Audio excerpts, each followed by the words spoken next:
با یاد دلگیرم به تو من بمیرم، از زندگی سرم تنهایم، کجای به وفا کجای دلربا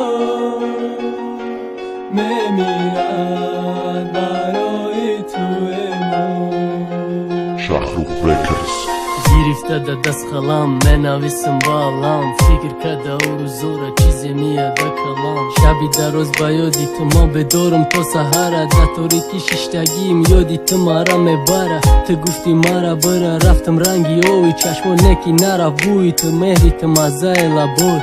تو چی خیتونیستی فراموش کنی شب و چرا با گپی مردم نکه التیماس نپرتم نره. ما بدی رفتنی تو فهمیدم بهتن نمیشه، بهت دیگه کس نه و غم قطیم میمونه همیشه. تو خنده را ندیدی ای وقتی قطیم بدنت، تو مرا نمون برم رحم تو بسم دبارت. تو تونی برگرد نتونی یادگیر تونی سنه، تو بدون احوال ما میمرم تو دونیستن. تو او یادی خالی لبو دای درون خورده سمره، ما دیگه نمیدونم چی خبر رو ملامه. به تو من میمیرم، از زندگی سرم تنهایم، کجای به وفا کجای دلربا میمیرد برای تو ما.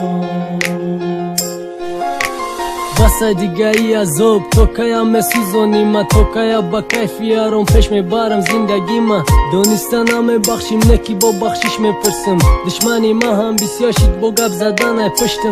خیلی و ملدستن تونستن مورا جدا کن، خرمونا جدا کن و خچونه دور تماشا کن. نکی تو قنطه بزن تونستی باورشان کردی، فکری خوبه نکردی فکری جدایی را کردی. اولی هم ده دست مونده پوره دیلی دادگید، ده ماشینم کشاله پدرکای خریدگید. هرگاه میبینم شون غم میجقه بسیارتر، در اون پری علامه دو چشم میشوتر. وقتی تماشا میکنم صورت تلفونه، دل میگه بره پیشش نکی گردست نمیمونه. او گپایی که گفتی جا شیدن آخیده دیلم، اگر قطیم نباشی ما از زندگی دلگیرم. به تو من میمیرم، از زندگی سرم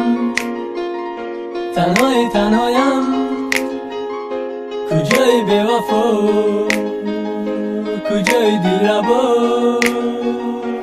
میمیرد برای تو.